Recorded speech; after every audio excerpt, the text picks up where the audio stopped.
Tumbuhan murbe itu adalah salah satu tumbuhan yang memang banyak dimanfaatkan dan juga ditemukan di daerah-daerah tropis. Salah satunya adalah dimanfaatkan bagian daunnya sebagai pakan ulat sutra.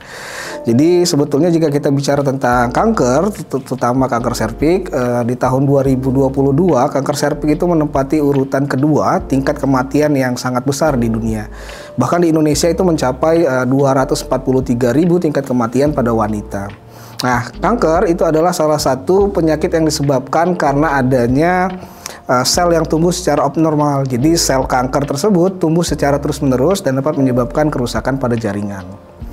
Lalu, salah satu alternatif pengobatan yang dikembangkan adalah dengan cara mencari sumber-sumber senyawa metabolit sekunder yang berpotensi sebagai lead compound yang berasal dari tumbuhan. Nah, salah satu tumbuhan yang potensial tersebut adalah tumbuhan murbe. Jadi, tumbuhan murbe ini merupakan tumbuhan yang dimanfaatkan secara luas bagian akarnya di Cina sebagai obat tradisional untuk mengobati berbagai macam penyakit. Kemampuan dari berbagai macam bagian dari tumbuhan ini untuk mengobati penyakit itu disebabkan karena adanya kandungan senyawa metabolit sekunder. Senyawa metabolit sekunder dari tumbuhan morus itu memiliki ciri khas adanya gugus isoprenil yang merupakan salah satu prekursor untuk pembentukan cincin metil sikloheksana. Untuk senyawa yang lebih kompleks namanya adalah senyawa adak disalder.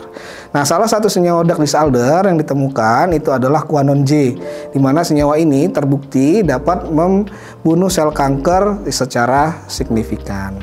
Jadi di bidang kimia itu memang merupakan suatu bidang yang menekuni eksplorasi untuk menemukan berbagai macam senyawa metabolit sekunder. Jadi kita bicara tentang pengembangan obat itu dikembangkan memiliki waktu yang cukup panjang. Salah satunya adalah tahap awal, di mana di tahap ini di program studi kimia kami mengeksplorasi berbagai macam sumber-sumber senyawa metabolit sekunder dari alam yang kemudian kita tentukan strukturnya lalu diuji bioaktivitasnya. Nah, senyawa-senyawa inilah yang kemudian disebut sebagai lead compound atau calon obat. Baru nanti setelah itu kita kolaborasi dengan berbagai macam disiplin ilmu seperti farmasi menentukan dosisnya, farmakokinetik, farmakodinamik, baru kemudian lanjut nanti kita uji ke organisme hidup seperti tikus putih atau mencit, simpanse, baru nanti masuk tahap praklinis diuji langsung ke manusia untuk beberapa tahapan-tahapan lebih lanjut sebelum kita bisa dapatkan obat-obatan tersebut di apotek ataupun diresepkan oleh dokter.